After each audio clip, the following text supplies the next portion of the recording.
मैंने दिलान को एक जॉब ऑफर दी थी मेरे हॉस्पिटल में काम करने की। और अभी भी हम इसी बारे में बात कर रहे थे। जाहिर है दिलान मेरे लिए बहुत अहम है। उसकी महारत और तजुर्बे से फायदा उठाना चाहती हूँ, बस इसीलिए। बस,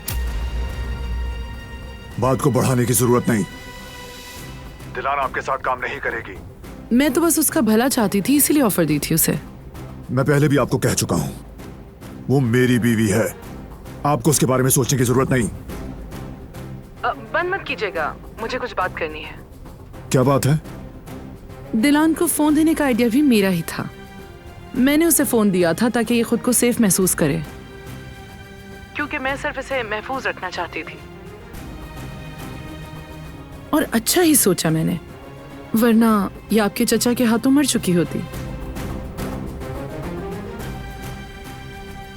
मेरी बीवी मेरे साथ है, उसे बचाना मेरा काम है। बिठा लीजिए अपने दिमाग में ये।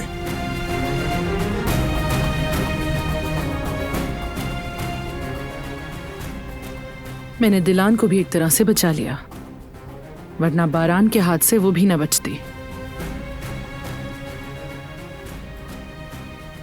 उस बारान कराबे नामी आदमी को किसी मासूम को मजीद नुकसान पहुंचाने की इजाजत नहीं दूंगी, चाहे उसके लिए मुझे कुछ भी करना पड़े।